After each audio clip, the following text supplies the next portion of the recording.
তখনকার যুগের মধ্যে কোরবানির সিস্টেম ছিল যে যেটা কোরবানি দিবে সে সেটা একটা খোলা প্রান্তরের মধ্যে রেখে আসবে। যার কোরবানি কবুল হবে, কার কোরবানি কবুল হচ্ছে কার কোরবানি কবুল হয়নি এটা চিনবে কেমনে? চিনবে এভাবে, আকাশ থেকে একটা সাদা রঙের আগুন আসবে, আগুন এসে যারটাকে জ্বালিয়ে দিবে বুঝতে হবে তার কোরবানি কবুল হয়েছে। আর যারটা পড়ে থাকবে বুঝতে হবে তার কোরবানি কবুল হয় নাই। পবিত্র কোরআনের ভাষ্য অনুসারে কোরবানি এটা কিভাবে এসেছে, তার ইতিবৃত্ত, তার তারিখ, ইতিহাস, সেখান থেকে আমি কিছুটা আলোকপাত করব ইনশাল্লাহ, সময় যতটুকু আমাকে সুযোগ দেয়। আল্লাহ তাআলা কোরআনে কারীমে কোরবানি কখন সূচনা হয়েছে তার বর্ণনা করেছেন এবং নবীজিকে তার বর্ণনা করার জন্য আল্লাহ রাব্বুল আলামিন নির্দেশ দিয়েছেন। বলুন না সুবহানাল্লাহ। সূরা মায়েদা শরীফের 27, 28, 29, 30, 31 এতটুকু পর্যন্ত আল্লাহ রাব্বুল আলামিন কোরবানের ইতিহাস, সেই ইতিহাস নিয়ে আলোচনা করেছেন। কোরবানি কোত্থেকে শুরু হয়? আল্লাহ তাআলা কোরআনে কারীমের মধ্যে তার হাবিবকে বলেন, ওয়াতলু, হে নবী আপনি তেলাওয়াত করে শুনিয়ে দিন, আলাইহিম, তাদের কাছে, এ মক্কার কুরাইশদের কাছে, উপস্থিত ব্যক্তিদের কাছে, নাবা আবনাই আদামা বিল হক, আদমের দুই বেটার ইতিহাস, দুই বেটার সেই ঘটনা যা হয়েছে ওগো নবীজি আপনি বর্ণনা করুন। বলুন না সুবহানাল্লাহ। এখন আমাদের নবীজি এসেছেন আদম আলাইহিস সালামের বহু পরে, ঘটনা ঘটেছে আদম আলাইহিস সালামের জমানাতে। তখন রাসূলুল্লাহ পৃথিবীতে তশরিফ আনেননি। এখন আমাকে যদি কেউ বলে যে আপনি স্বাধীনতার সেই ইতিহাসটা আপনি বলে দিন, তাহলে বুঝতে হবে স্বাধীনতার সেই ইতিহাস বলার জন্য আগে সেই ইতিহাস আমাকে জানতে হবে। এখান থেকে কি বোঝা যায়? এখান থেকে বোঝা যায় আদম আলাইহিস সালামের দুই সন্তানের যেই ঘটনা হয়েছে, রাসূলুল্লাহ সাল্লাল্লাহু আলাইহি ওয়াসাল্লাম পৃথিবীতে আগমন করেছেন আদমের পরে। তবে আদম আলাইহিস সালামের সাথে এবং আদম আলাইহিস সালামের দুই সন্তানের কি হয়েছে সেই জ্ঞান আল্লাহ রাব্বুল আলামিন আমাদের নবীকে অনেক আগেই দান করেছেন। বলুন না সুবহানাল্লাহ। সেই জন্য আমার নবীকে বলে আলেমে মা কানা ওয়া মা ইয়াকুন, যেটা আগে হয়েছে সেটাও আমার নবী জানেন, আর ভবিষ্যতে যেটা হবে সেটাও আমার নবী জানেন। সেই জন্য আমার নবীর একটা সিফত হচ্ছে আলেমে মা কানা, মা কানা যা আগে ছিল, ওয়া মা ইয়াকুনু যা হবে ভবিষ্যতে সেটাও আমার নবী জানেন। ওনাকে জানিয়েছেন আল্লাহ। ওয়াতুলু আলাইহিম, আপনি আদমের দুই বেটার ইতিহাস, সেই ঘটনা আপনি সত্য সহকারে বলে দিন। কোন সময়ের কথা? আল্লাহ বলেন ঈদ কররাবা কুরবানান। এই কুরবান শব্দটি এই কোরআন শরীফের মধ্যে এই জায়গায় এসেছে। ঈদ কররাবা, যখন তারা দুজনে কোরবানি দিয়েছিল। তাহলে কোরবানি দিয়েছে আদম আলাইহিস সালাম, জান্নাত থেকে পৃথিবীতে এসেছেন, ওনার ঘরের মধ্যে সন্তান হয়েছে। সেই সন্তানদের মধ্যে দুই সন্তান, একজনের নাম হলো কাবিল, আরেকজনের নাম হচ্ছে হাবিল আলাইহিস সালাম। এই দুইজনে কোরবানি দিয়েছেন। ওই দুইজনের কোরবানির ইতিহাস আপনি জাতিকে বলে দিন। বলুন না সুবহানাল্লাহ। কোরবানিটা কেন দিল তারা? কোরবানিটা কেন হয়েছে? হযরত আদম আলাইহিস সালাম আমাদের আব্বা একজন, মাও তো একজন। মা হাওয়ার ঘরের মধ্যে আল্লাহর হুকুমে জন্মগ্রহণ করত একটা ছেলে একটা মেয়ে, জোড়ায় জোড়ায় ওনার সন্তান হতো, জোড়া জোড়া সন্তান, এক ছেলে এক মেয়ে। তো তাদের বিবাহ কিভাবে করবে? তাহলে প্রথম জোড়াটা থেকে সহোদর ধরত, দ্বিতীয় জোড়াকে সহোদর ধরত না। অর্থাৎ সিস্টেমটা ছিল এই, প্রথম জোড়ার যারা থাকবে তাদের বিপরীতের সাথে তাদের বিবাহ হবে। অর্থাৎ দ্বিতীয় জোড়ার মেয়ের সাথে প্রথম জোড়ার ছেলে, প্রথম জোড়ার মেয়ের সাথে দ্বিতীয় জোড়ার ছেলের বিবাহ। এইরকম আদম সফিউল্লাহর ধর্মের মধ্যে, বিধানের মধ্যে সেটা ছিল। কিন্তু ব্যতিক্রম হয়ে যায় কাবিলের ক্ষেত্রে। কাবিলের যে সহোদরা, তার নাম ছিল আকলিমা। আকলিমা ছিল পরমা সুন্দরী। আর হাবিল তার 1 বছরের ছোট। হাবিল, কাবিল ছিল বড়, হাবিল ছিল ছোট 1 বছরের। সেই 1 বছরের ছোট হাবিলের সহোদরা বোন যে ছিল তার নাম ছিল ইয়ালুদা। ইয়ালুদা, সেই ইয়ালুদা আকলিমার তুলনায় কিছুটা কম সুন্দর ছিল।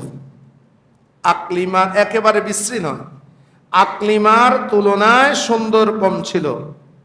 কিন্তু কাবিল না ছোট বান্দা, কাবিল বলল আমি আমার বোন, আমার জোড়ার সাথে যা রয়েছে আমি আকলিমাকে শাদী করব। বলুন না নাউজুবিল্লাহ। মানুষ যখন মেয়ের প্রেমের মধ্যে পড়ে যায়, নারীর প্রেমের মধ্যে পড়ে যায়, তখন মানুষ, আল্লাহ মানুষের মধ্যে নারীর প্রেমটা বেশি দিয়েছেন। যুয়্যিনা লিন্নাসি হুব্বুশ শাহাওয়াতি মিনান নিসা। আল্লাহ নারীর আকর্ষণ, নারীর প্রতি যে আকর্ষণ, এটা আল্লাহ মানুষের মধ্যে সুশোভিত করে দিয়েছেন, মানুষকে আকৃষ্ট করে দিয়েছেন নারীর দিকে। সেই জন্য যারা নারীর প্রেমে পড়ে সে বড় বড় মানুষের সাথে বেয়াদবি করে, খারাপ অশুভ আচরণ করে সর্বপ্রথম মা এবং বাপের সাথে। যেই ছেলে প্রেম করবে, আর আমাদের দেশের যে সিনেমা নাটক হয়, সব নাটকের মধ্যে এটা হচ্ছে প্রয়োজনে মা বাপকে লাথি মারো, তোমার প্রেমকে জয় করো। এটাই সিনেমার মেইন ডায়লগ। সবাই মারা যাবে কিন্তু ওরা দুইজন বাঁচি থাকবে, সবাই মারা যাবে ওদের প্রেমকে বাস্তবায়নের জন্য। এগুলোই তো আমাদের সিনেমাতে। সিনেমা কেন? সিনেমা একটা সামাজিক দৃশ্যপট তুলে ধরবে, এখান থেকে আমাদের ছেলেরা শিখবে। শিখবে কি? তোমার প্রেমিকাকে পাওয়ার জন্য প্রয়োজনে মা বাপ ত্যাগ করো, এটাই তো শেখাচ্ছে। আবার দেখবেন আমাদের সমাজের মধ্যে নারীর প্রেমে যখন পড়ে, একই ব্যক্তি, ধনাঢ্য ব্যক্তি, হুজুররা কত ওয়াজ করে, এগুলো আর বিশ্বাস করে না, একসাথে 2 বোনকে বিয়ে করে ফেলে। আমাদের আশেপাশে আছে, একসাথে 2 বোন বিয়ে করছে, অথচ কোরআন কারীমের আয়াত দ্বারা সম্পূর্ণভাবে হারাম হারাম হারাম। আর এগুলো যারা করে জেনা জেনা জেনা, একসাথে 2 বোনকে বিয়ে করে ফেলে। আমাদের পাশে পড়তে এক জায়গা, এই ওয়াজ আমি করার পর ওইখানে আর আমার ওয়াজের দাওয়াত দেয় না, আগে ওয়াজের দাওয়াত দরকার নেই, কিন্তু ওইখানে কোনো হুজুর এই ওয়াজ করে না, অন্য সব ওয়াজ করে, কিন্তু এখান দিয়ে সাইড কেটে যায়। কারণ এখান দিয়ে রোগ আছে, যে মেডিসিন দিতে হবে, যে মেডিসিন দিতে গেলে তার সমস্যা আছে। কাবিল বেয়াদবি করলো আল্লাহ নবীর সাথে। কিভাবে বেয়াদবি করেছে? বাপের সামনে যায় বলতেছে। দেখবেন যে ছেলেটা কোনো প্রেমে পড়ে, সে বাপের সামনে মাথা নত করবে না, গাদ্দারের সাথে কথা বলবে। আদম আলাইহিস সালাম বলে, বাবা তুমি আকলিমাকে বিয়ে করতে পারবে না, কারণ সে তোমার সহোদরা। আকলিমাকে বিয়ে করতে পারবে হাবিল, আর তুমি বিয়ে করতে পারবে ইয়ালুদাকে, হাবিলের বোনকে। তখন কাবিল বলল, এগুলো আপনি আপনি নিজ থেকে বানায় বলতেছেন, এগুলো আল্লাহর বিধান না। আদম আলাইহিস সালাম বলে, তাহলে আল্লাহ যদি বিধান না হয়, এক কাজ করো, তোমরা দোনোজন কোরবানি দাও। এই কোরবান পৃথিবীর সর্বপ্রথম কোরবান। যার কোরবানি কবুল হবে, যার কোরবানি কবুল হবে, সেই আকলিমাকে শাদী করবে। এখন হযরতে হাবিল, ওনার আকলিমাকে বিয়ে করার উদ্দেশ্য ছিল না, উদ্দেশ্য ছিল আল্লাহর দ্বীনকে বাস্তবায়ন করা, আর কাবিলের উদ্দেশ্য ছিল আল্লাহর দিনকে নয়, আকলিমাকে বিয়ে করা। দুইজনের উদ্দেশ্য দুইটা। কাবিলে কৃষিকাজ করত। কাবিল সে আল্লাহর রাস্তার মধ্যে গম দিল, কোরবানি দিয়েছে গম। তাহলে গম, কৃষিকাজ পৃথিবীর আদি পেশা। আদম আলাইহিস সালাম নিজে কৃষিকাজ করতেন। কৃষিকাজ, এই কৃষি, এটা হচ্ছে আদি পেশা পৃথিবীর। আর হাবিল মেষ চড়াতো, সে সেখান থেকে ভালো একটা মেষ দিয়েছে। আর কাবিল বলে এগুলো তো কোরবানিতে দিব, এগুলো এমন শেষ, এ ফসা চাই, যেটা ছিল নিয়ত, জাত নিয়ত যেরকম, এটা দিয়েছে সে। তখনকার যুগের মধ্যে কোরবানির সিস্টেম ছিল যে যেটা কোরবানি দিবে সে সেটা একটা খোলা প্রান্তরের মধ্যে রেখে আসবে। যার কোরবানি কবুল হবে, কার কোরবানি কবুল হচ্ছে কার কোরবানি কবুল হয়নি, এটা চিনবে কেমনে? চিনবে এভাবে, আকাশ থেকে একটা সাদা রঙের আগুন আসবে। আগুন এসে জারটাকে জ্বালিয়ে দিবে, বুঝতে হবে তার কোরবানি কবুল হয়েছে। আর জারটা পড়ে থাকবে, জারটা পড়ে থাকবে, বুঝতে হবে তার কোরবানি কবুল হয় নাই। ঠিক ওই তারা দুজন কোরবানি দিল, আসমান থেকে একটা সাদা রঙের সেই আগুন আসলো। হযরতে হাবিল আলাইহিস সালাম যে মেষটা দিয়েছে, এই মেষটাকে আগুনে উঠিয়ে নিয়ে এলো, আর কাবিলের গম পড়ে রইল। যেই মেষটাকে হাবিল আলাইহিস সালাম কোরবানি দিয়েছিলেন, ওই মেষটাকে আল্লাহর ব্যবস্থাপনায় জান্নাতে রাখা হয়। জান্নাতে রাখা হয়। এই হাবিলের মেষটা কখন এসেছিল? হযরতে ইব্রাহিম খলিলুল্লাহ যখন ইসমাইল জবিউল্লাহকে জবাই করতেছেন মিনার প্রান্তরের মধ্যে, তখন আল্লাহ রাব্বুল আলামিন সূরীকে হুকুম দিলেন, এই সূরী তুমি কাটো, কিন্তু ইসমাইলের গলা কাটতে পারবে না। আর জিবরিল আমিনকে হুকুম দিলেন, ইসমাইলকে সরিয়ে ইব্রাহিম খলিলুল্লাহর কুরবানি কবুল করতে হবে। ওই কুরবানি কিভাবে করবে? ইসমাইলকে সরিয়ে দিবে, আর অনেক বছর আগে হাবিল যে কুরবানি দিয়েছে ওই মেষটাকে জান্নাত থেকে এনে ইব্রাহিমের ছুরির তলে দিয়ে দাও। বলুন না সুবহানাল্লাহ। এক কুরবানির সাথে আরেক কুরবানি সেই সম্পর্ক।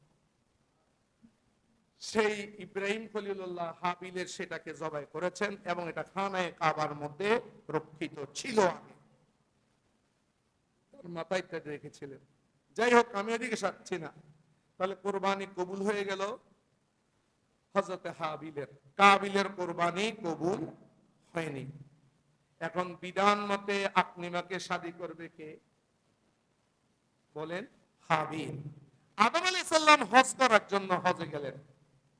এই দিক দিয়ে দুই ভাইয়ের মধ্যে এখন কাবিল অগ্নিশর্মা হয়ে গেল। সে বলল, একজনের থেকে কোরবানি কবুল হয়েছে, ফাতুকুব্বিলা মিন আহাদিহিমা ওয়া লাম ইউতাকাব্বাল মিনাল আখার ক্বালা লাআকতুলান্নাক। এই হত্যা করতে আসে, হত্যা আসে হিংসা থেকে। পৃথিবীতে হানাহানি করতে কে? হত্যা, হিংসা থেকে। এই হিংসা শুরু হয়েছে কাবিল থেকে। হিংসা মানুষকে কিভাবে ধ্বংস করে দেখেন। কাবিল বলে, ক্বালা লাআকতুলান্নাক, আমি অবশ্যই তোমাকে হত্যা করব, তোকে আমি মেরে ফেলবো। কাবিল বড় ভাই। হাবিল বলে, তুমি আমাকে মেরে কি হবে বাবা? ভাই, এই কুরবানিটা কবুল তো যাত্রার থেকে হয় না। ইন্নামা ইয়াতাকাব্বালুল্লাহু মিনাল মুত্তাকিন। আল্লাহ এই কুরবানি কবুল করেন যাদের অন্তরের মধ্যে খোদার ডর আছে, মুত্তাকি থেকে। বলুন না সুবহানাল্লাহ। আপনারাও কুরবানি দিবেন, অনেকে অনেক রকম কোরবানি দিবে, তবে কোরবানি সবাই তো দিবে, গোস্ত খাবেন। আপনারা উম্মতে মুহাম্মদী, আমরা উম্মতে মুহাম্মদী, সেই জন্য আল্লাহ আমাদের উপর বড় খুশ নসিব। না হলে আমাদের অনেকের গরু দাঁড়ায় থাকতো, অনেকের কোরবানি কবুল হইতো না, লজ্জা পেতে সমাজে।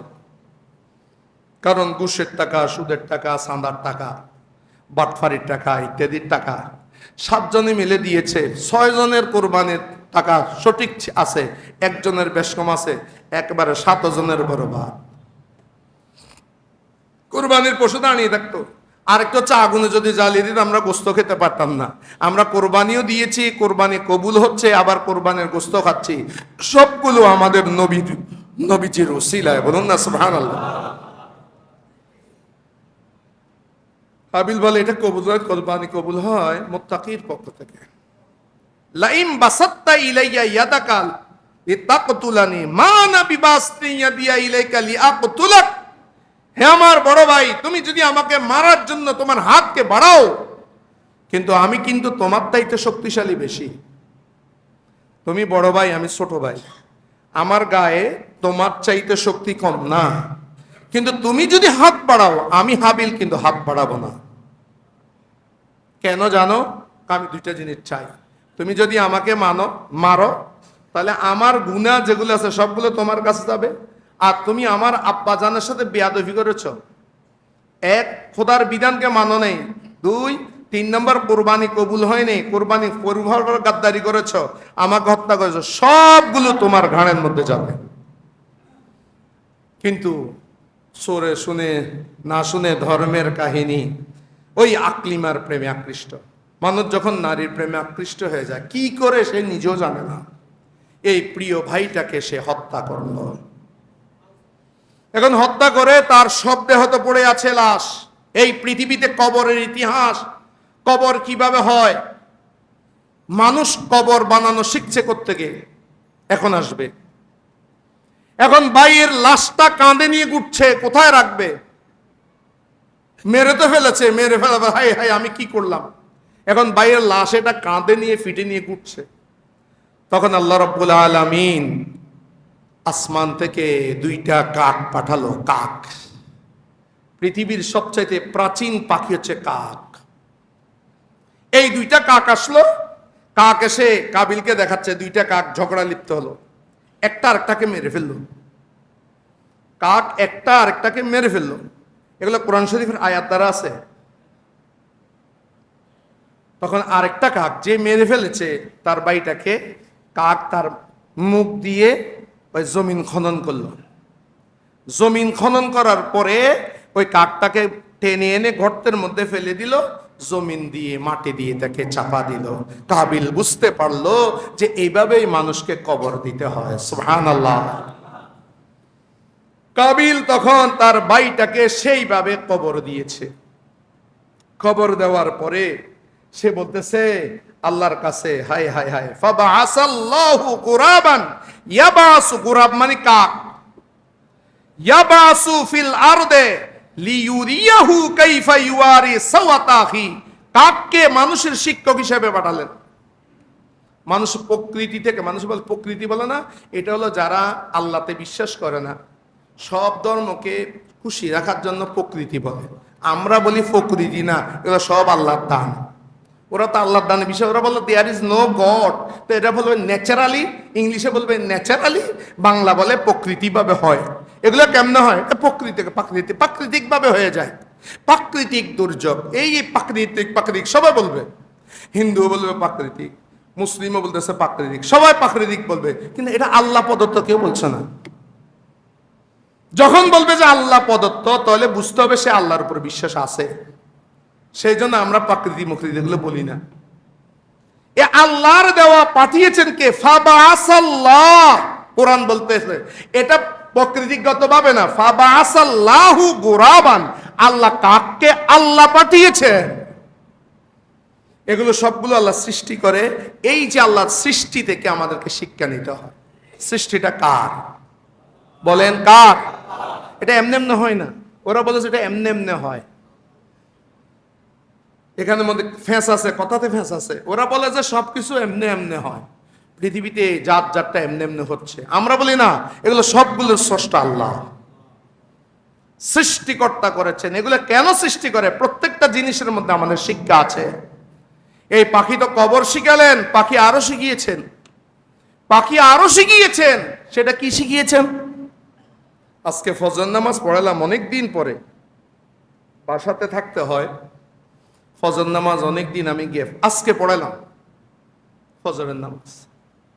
যারা ফজরের নামাজ পড়েছেন, আজকে জুমার দিন, বন্ধের দিন, আজকে আমাদের 2 কাতার পরিপূর্ণ হয় নাই। এত বড় সমাজের মধ্যে ফজরের নামাজে 2 কাতার পরিপূর্ণ হয় নাই। যারা রেগুলার মুসল্লি আছেন তারা জানেন 2 কাতার পড়ে নেই ফজরের নামাজ। কিন্তু জুমাতে, সাপ্তাহিক জুমাতে একবার 3 তালা পরিপূর্ণ হবে। তো এই 3 তালা বানিয়েছে শুধু জুমার 2 রাকাতের জন্য। বাকি সময় 2 তালা 3 তালাগুলো খালি, 1 তালাও খালি। তাই মসজিদের খোরাক যে দিতে পারেন না, জবাব কি দেবেন? এগুলোর গজব কি, আল্লাহর গজব কি আসবে না? তো এই পাখি থেকে আমাদের শিক্ষণীয় কি? এই পাখি তার ব্যাংব্লেস নাই, কিছুই নাই। যখন ভোর হয়ে যায়, ভোর হওয়ার আগে আজান দেওয়ার সময়ের মধ্যে ফজর তারা কিচির মিচির ডাকতে থাকে। আমরা শুনি কিচির মিচির, না রে না, তারা নিজ নিজ বাসায় আল্লাহর তসবিহ পড়তেছে। পাখিগুলো উঠে যায় মানব জাতির আগে, সৃষ্টির সেরার আগে পাখি উঠে যায়। এই পাখি থেকে শিখো। তারা আল্লাহকে ডাকে, আল্লাহকে ডাকার পর এই খালি জোলা নিয়ে বের হয়ে যায়, আবার মাগরিবের আগে নিজের নিড়ে ফিরে আসে। প্রত্যেকের জোলাগুলো ভরপুর থাকে। আমি কি পাখির থেকে নিকৃষ্ট না? সেই দিক দিয়ে পাখি থেকে তো সেটা শিখে উচিত ছিল। আল্লাহ সেই গোরাবকে পাঠিয়ে দিলেন। এইভাবে মানুষ কিভাবে মানুষকে কিভাবে কবর দিবে সেটা কাবিল সেই কাক থেকে শিখেছে। আল্লাহ সেটা শিখানোর জন্য কাককে পাঠিয়ে দিয়েছে। বলুন না সুবহানাল্লাহ। এটা হলো কুরবানির ইতিহাস। আর কাবিল শর্মিন্দা হয়ে গেল। ক্বালা ইয়া লাইতানি, হায় আযাজতু আন নাকুনা মিসলা হাদাল গুরাব, আমি এই গুরাবের মতো হওয়া থেকে আমি নিকৃষ্ট হয়ে গেলাম, আমি অক্ষম হয়ে গেলাম। আমি জানি না আমার ভাইকে কিভাবে দাফন করব, কিন্তু এই কাকটা ঠিকই দাফন করেছে। এবং সেই ব্যক্তি ফাসবাহা মিনান নাদিমিন, সে শর্মিন্দাদের অন্তর্গত হয়ে গেল। এই পৃথিবীতে সর্বপ্রথম যে হত্যা করেছে তার নাম হচ্ছে কাবিল। সেই জন্য হাদিস শরীফের মধ্যে আছে, পৃথিবীতে যে হত্যাগুলো হচ্ছে, মব সৃষ্টি করে মানুষকে মারা হচ্ছে। আজ আমাদের বাংলাদেশে একজন হিন্দুকে জ্বালিয়ে দেওয়া হয়েছিল। হিন্দু একটাকে জ্বালিয়েছেন আপনারা। বাংলাদেশে আমরা দায়িত্ব নিতে হবে এটার। বাংলাদেশে আমরা একটা হিন্দুকে, একজন বাংলাদেশের জনগণকে আমরা পুড়ি মেরেছি মব সৃষ্টি করে। পরবর্তীতে ক্ষতি দেখা গেল তার কোনো দোষ ছিল না, সে একজন মানুষ, তাকে আমরা মারলাম। আজকে রেজাল্ট কি? আজকে ওই বাংলাদেশের এক হিন্দুকে মেরেছেন, আজকে পশ্চিমবঙ্গের অবস্থা দেখেন। আজকে মুসলমানরা শান্তিতে নাই পশ্চিমবঙ্গে। মসজিদগুলো ভেঙে দেওয়া হচ্ছে, মুসলমানদের ব্যবসা প্রতিষ্ঠান সব ধ্বংস করে দেওয়া হচ্ছে। মুসলমানরা কাঁদছে, ওদের দেখার কেউ নাই। কোথায় মানবাধিকার? এখন মানবাধিকার কথার প্রকাশ্যে বলে দিচ্ছে যত মুসলমান, যত কৃষ্টি কালচার কীর্তি, সম্রাট আকবর, শাহজাহান, কোনো কিছু তারা রাখবে না, সব তারা বুলডোজার দিয়ে ভেঙে দেবে। কোথায় সে মানবতা? নাই। কিন্তু সেই কারণে দেখবেন আবার আমাদের মুসলমানরা বাংলাদেশের কোনো হিন্দু ভাইদের উপরে কোনো প্রকার আক্রমণ করবেন না, ইসলাম সেটা শিক্ষা দেয় না। কিন্তু মুসলমানদেরকে তার প্রতিবাদ করতে হবে, মুসলমানদের উপর যাতে কোনো আক্রমণ না হয় সেই জন্য দোয়া করবেন আল্লাহর দরবারে। সাথে সাথে সেটা কিভাবে করা যায়, আমরা কিভাবে করব? আমাদের যাকেই বসাই না রে ভাই, যেই যায় লঙ্কায় সেই হয়ে যায় রাবণ, সেই তো হয়ে যায়। প্রথমে বললাম মার্কিনীদের সাথে চুক্তি কে করেছে, এখন দেখি যে চুক্তিতে একজন না, হুজুরও আছে, মুজুরও আছে, 3 গ্রুপ আছে, সকলের সম্মতিতে করা হয়েছে। এই হচ্ছে অবস্থা। তো মুসলমান ভাইয়েরা, এই হিন্দুকে মারা আজকে রেজাল্ট সেটা এসে যাচ্ছে। যতজন আপনারা আদম সন্তানকে মারবে পৃথিবীতে, যে যেভাবে হত্যা করুক না কেন, ওই হত্যার একটা অংশ কাবিলের ঘাড়ে চলে যাবে। সর্বপ্রথম এই রেওয়াজ মানুষ মারার বিধান জারি করছে কাবিল। সেই জন্য কাবিল আজকে যতজন মানুষ মারুক না কেন, একটা মানুষকে মারা মানে কি জানেন? কাআন্নামা কুতিলান নাসা জামিয়া, একজন মানুষকে মারা মানে আপনি যেন সমস্ত মানুষকে মেরে ফেলেছেন। এটা কি ব্যাখ্যা কি? একটা মা মাছ, আমাদের হালদা নদীর মধ্যে একটা মা মাছ যদি আপনি মারেন, আপনার জেল হয়ে যাবে মা মাছ মারলে। কারণ মা মাছের সাথে তার লক্ষ লক্ষ যে রেণুগুলো আছে সবগুলো ধ্বংস। একটা মানুষ আমাকে যদি আপনি মেরে ফেলেন, তাহলে আমার থেকে যেগুলো আমার সন্তান হওয়ার কথা ছিল, আমার সন্তানের পিঠের মধ্যে সেই শুক্রাণু থাকার কথা ছিল, তাদের সন্তানদের মধ্যে সেই শুক্রাণু কিয়ামত পর্যন্ত আসবে। যখন আপনি আমাকে মেরে ফেলেছেন, তখন কিয়ামত পর্যন্ত যেটা সিলসিলা ছিল সব আপনি অফ করে দিয়েছেন, সব মানুষগুলোকে আপনি মেরে ফেলেছেন। অনেকে ডিমওয়ালা মাছ খায় না, এই চিন্তায় খায় না। কতগুলো মাছ আমি শেষ করে দিলাম। একটা মানুষকে মারা মানে গোটা একটা মানব সমাজকে মেরে ফেলা। আপনি শুধু একজনকে মারান নেই, তার পরিবারটাকে ধ্বংস করে দিয়েছেন। তার কিয়ামত পর্যন্ত যে সন্তান আসতো সবগুলোকে আপনি কেটে দিয়েছেন। এটা হত্যা, এত বড় জঘন্য জঘন্য পাপ। এই যে ঘটনাটা আল্লাহ রাব্বুল আলামিন উঠিয়ে এনেছেন, এটা হলো আদম আলাইহিস সালামের সময়ের ঘটনা। সেখান থেকে কোরবানি শুরু। কিন্তু আমরা কেন কোরবানি দিই? আমরা এই ঘটনাকে কেন্দ্র করে আমরা কোরবানি দিই না, বরং আমরা কোরবানি দিই। রাসূলুল্লাহকে জিজ্ঞেস করা হয়েছে আমাদের জন্য কোরবানিটা কি, তখন রাসূল সুন্নাতু আবিকুম ইব্রাহিম, আমরা যেটা কোরবানি দিই সেটা হলো ইব্রাহিম খলিলুল্লাহর সুন্নত। যেভাবে ইব্রাহিম খলিলুল্লাহ কোরবানি দিয়েছেন আমরা সেইভাবে দিয়ে থাকি, সেটাই আমাদের জন্য সুন্নত। বলুন না সুবহানাল্লাহ। এটা হলো কোরবানির ইতিহাস। ইনশাআল্লাহ সামনের সপ্তাহের মধ্যে কোরবানি কাদের উপরে ওয়াজিব, এরপরে কোরবানির পশু কিনবেন, পশু কি ধরনের হতে হবে সেটা নিয়ে আমি আলোচনা করবো ইনশাআল্লাহ। আল্লাহ রাব্বুল আলামিন আমাদের সকলকে সুস্থ রাখুক এবং খোদার ফরমান অনুসারে চলার তৌফিক দান।